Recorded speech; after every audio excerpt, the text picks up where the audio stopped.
নমস্কার। আজকের এই ভিডিওতে দাগির প্রথম গান 'একটুখানি মন' সেই গানটা নিয়ে কথা বলব। তো গানটা কেমন লাগলো? গতকাল যেহেতু ড্রপ আউট হয়ে গেছে আমি সারাদিন ছিলাম না বাড়িতে। গানটা আজকে আমি শুনলাম আর গানটা শোনার পরেই যেই মানুষটার গলা আমার কানে গিয়ে স্ট্রাইক করলো তাসান খান।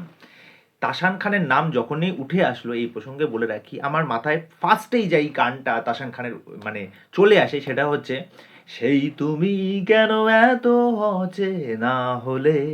আমি কিন্তু বাংলাদেশের যত গায়ক আছে তার মধ্যে তাসান খানকে কিন্তু এক নম্বরে রাখবো। এছাড়া অন্যান্য অনেকের গান আমি শুনি স্পেশালি, ঠিক আছে? তাসান খানের যত কটা অ্যালবাম আছে এবং তিনি যখন লাইভ পারফরমেন্সগুলো যখন করেছিলেন আমি কিন্তু প্রত্যেকটা ভিডিও দেখেছি এবং এত সুন্দর বক্তা, তার নাটকও আমি প্রচুর দেখেছি।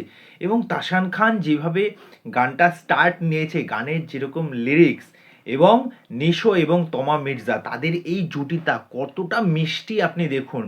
দেখুন সুরঙ্গর যে ফার্স্ট গানটা এসেছিল, যে গা ছুঁয়ে বলো ছেড়ে যাবে না কখনো, ওই গানটাও যখন শুনেছিলাম না সেরকম একটা কিন্তু ফিলিংস কাজ করেছিল। যেই সেই গানটার মধ্যে যে একটা মাধুর্য আছে, একটা সরলতা আছে, একটা অদ্ভুত একটা টান রয়েছে তাদের দুজনের ভালোবাসার।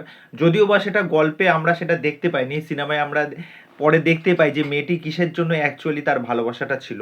এখানে দাগিতে তাদের দুজনকে আমরা ঠিক সেরকমভাবেই দেখতে পাচ্ছি। তমা মির্জাকে সত্যি আর নিশোর সাথে প্রচণ্ড সুইট লাগছে। গানটা এতটা মিষ্টত্বে ভরা, এতটা সুদিং।